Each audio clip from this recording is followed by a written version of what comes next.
She said, "My ex is staying the night. You can crash on the couch." I nodded. Good idea. While they slept, I cleared out my belongings. In the morning, they woke up with goodbye notes stuck on their heads. Either too male, thought my 3-year relationship with Clara 30 had that, especially this last year we've lived together in my apartment. But lately the foundation had been cracking, vague texts, distant behavior. I notice when the load-bearing walls of a relationship start to groan. The catastrophic failure came on a Wednesday. She walked in, avoiding my eyes. "Hey," she said, artificially bright. "So you know Marcus?" Of course, I knew Marcus, 31. The ghost of boyfriend past, the one she swore was just a good friend. His name popped up on her phone far too often. "Yeah, I know Marcus," I said. "Well, his apartment has this insane pipe burst. Total disaster. He has nowhere to go." She put on a performance of wringing her hands. "I told him he could crash here for a night or two." I stayed silent, letting the audacity settle. She was asking to bring her ex-boyfriend into my home. Okay, where is he going to sleep? Relief flickered across her face. She thought she'd won. "Well, this is the awkward part," she said with a nervous laugh. "I was thinking, to make it less weird for him, he could just take our bed." The blood in my veins turned to ice water. Every emotion, humiliation, heartbreak, was flash frozen, leaving a cold, crystalline clarity. She was demoting me in my own home. "And where would I sleep?" I asked, already knowing the answer. She gestured to the living room. "You can crash on the couch, right? It'll be fine." I looked at her and saw a complete stranger, the breathtaking entitlement. I wasn't her partner, I was convenient infrastructure. A slow smile spread across my face. "Yeah," I nodded, "that's a good idea." "Oh, thank God. I knew you'd understand," she said, relieved. "He'll be here in an hour." Marcus arrived with the smug confidence of a man who knows he's won. "Hey man, thanks for this," he said with a curt nod. "No problem," I replied. "Make yourself at home." I watched them for 10 minutes, then stood up. "Well, I'm exhausted. Turning in early."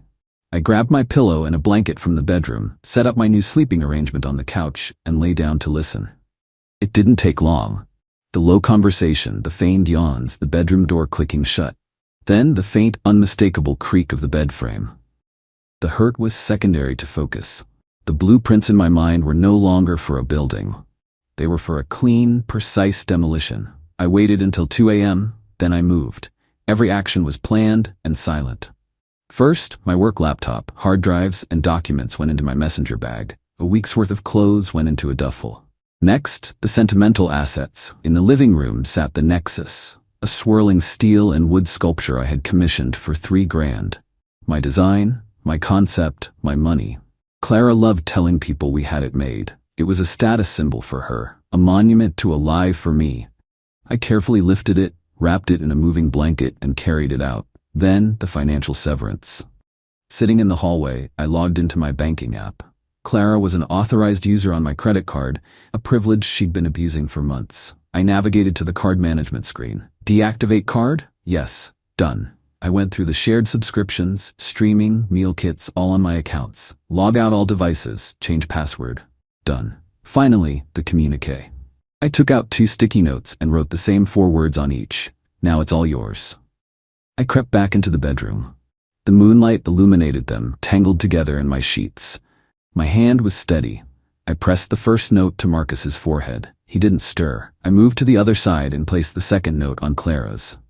A final invoice. After 3 trips to my car, I was gone. By 4 a.m., I was at an all-night diner with a black coffee, emailing my landlord. Subject: Notice to vacate, Unit 7B. Dear Mr. Henderson, please accept this email as my official 30-day notice to vacate.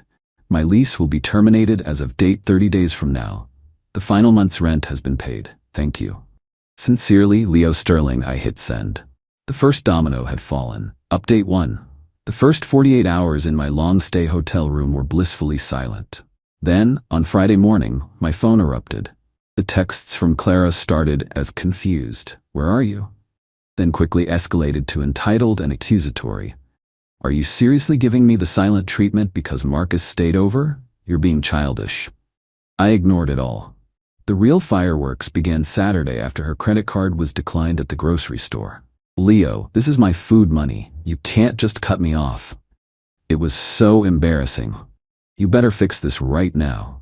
I saved the screenshots and archived the conversation. Her embarrassment was a consequence of her own design. Next, her sister Sasha called from an unknown number. "You absolute coward," she screeched. "You abandoned my sister. She's a wreck. You got all insecure because her friend needed a place to stay, and you threw a tantrum and ran away like a child, and you cut off her card. How is she supposed to live?" The narrative was set. I was the villain. The blatant disrespect of being kicked out of my own bed was conveniently omitted. "She has a job, Sasha," I said calmly. "That barely covers her gas," Sasha shrieked. "You can't just pull the rug out from under her." "I'm not having this conversation with you," I said. "She made her choices. Goodbye." I hung up and blocked her number. The climax of the week arrived Monday, in the form of the official notice to vacate from the landlord. My phone vibrated like a trapped hornet with a flurry of texts. "I just got a letter from the landlord." "What did you do?" "Leo, you can't kick me out. I live here. This is my home. It's illegal." I knew I needed to send one final clear message. "Clara, as I am the sole tenant on the lease, I have given my legal 30-day notice. The lease terminates at 11:59 p.m. on date. You will need to vacate by that time. Any items left behind will be considered abandoned, as per the lease. This is not a negotiation.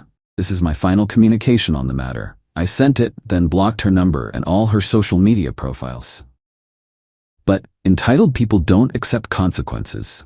They retaliate. I discovered her next move this morning. I do freelance architectural renderings on the side, a business that relies on my online portfolio and reviews. When I logged on, my rating had plummeted. 4 new 1-star reviews had been posted over the weekend from anonymous profiles. Took my money and ran. A complete scam artist. Sloppy work. Plagiarized elements. It was a deliberate, malicious attempt to destroy my livelihood. My blood ran cold, then hot with anger. I spent the next 2 hours documenting everything, screenshotting the reviews and noting the identical creation dates of the profiles. I contacted the platform's support, providing evidence of the breakup and showing that these clients had no record of ever commissioning or paying for work. They think this is a game of emotional terrorism. They brought a tantrum to a structural engineering exam. Update 2. The move-out deadline is less than a week away, and the siege has intensified. The freelance platform, thankfully, investigated my claim and removed the fraudulent reviews within a week, confirming they originated from a single IP address. A clean victory. Clara's camp just changed tactics. Her mother Diana called next, her voice dripping with faux concern. "Leo, darling. Clara tells me there's been a terrible misunderstanding. She has a good heart, she just made a little mistake. You're destroying her life over a single night." "The little mistake was showing me I was disposable in my own home," I replied. "What Clara does now is up to her. This conversation is over." She called me cruel and heartless before hanging up. I blocked her number. Then Marcus, the conquering hero, sent me a message request on Instagram. "Hey man, we need to talk. Clara is a mess because of what you did. You better make this right. Give her the apartment or give her money to get a new place." His follow-up was more direct. "I know people. You don't want to make this ugly." A vague threat. I screenshotted everything, sent it to my lawyer friend Tom for his records, and blocked Marcus. I knew the final day would be the main event. I suspected Clara would try to squat, forcing a lengthy eviction. I had to outplan her. The revenge wasn't just about getting her out. It was about making the consequences as calculated and unavoidable as gravity. I hired a bonded moving company that specialized in eviction cleanouts. I paid Tom a consulting fee to be present as a legal observer. I coordinated with Mr. Henderson, the landlord, to meet us at noon on the final day for the key handover. The most crucial part was the digital decoupling. For 2 years, I had been paying for a premium cloud storage service under my name and my card. Clara used it for everything. Thousands of photos, her social media content, and her entire portfolio for her part-time job. She had no local backups. I spent a week downloading a complete copy onto an external hard drive, not for her, but for my own legal protection. On the final day of the lease, I met my team in the parking lot. I knocked on the apartment door. "Clara, it's Leo. I'm here with the landlord for the final walkthrough." "I'm not leaving," she yelled from inside. "This is my home. You'll have to evict me." Mr. Henderson sighed and used his master key. "She is trespassing," he stated. We walked in. She was sitting on the couch with her arms crossed, Marcus standing behind her like a low-rent bodyguard. "You can't just barge in here," she yelled. Tom stepped forward. "Ma'am, Mr. Sterling's tenancy has ended. You are on this property without legal authority. We are asking you to leave." "I'm not going anywhere," she spat. I nodded to the moving crew. "Please begin. Anything that is not mine, please box it up and place it on the curb." The two movers began methodically clearing the room with unnerving efficiency. Clara and Marcus stood there, stunned. They expected a screaming match. They got a process. Then Clara's eyes landed on the empty shelf where the Nexus used to be. "Where is it?" she shrieked. "Where is my sculpture? You stole it. I'll call the cops." This was the moment I'd prepared for. I pulled a folder from my briefcase. "You mean this sculpture?" I said, handing her a packet of papers. "The one I commissioned?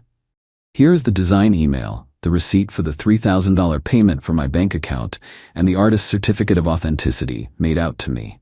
She stared at the papers, her face pale. Her narrative had just been demolished with documented proof. Within an hour, all of her worldly possessions were in a neat pile on the grass outside. As I was about to walk out for the last time, I turned to her and pulled out my phone. I opened the cloud service app and navigated to the account settings. I looked her right in the eyes. "You should have made backups." I hit the button, cancel subscription, and delete all data. A confirmation box popped up. "This action is permanent and all data will be erased immediately." I pressed confirm. Her eyes widened in horror. What did you do?" "You wanted space," I said, my voice cold.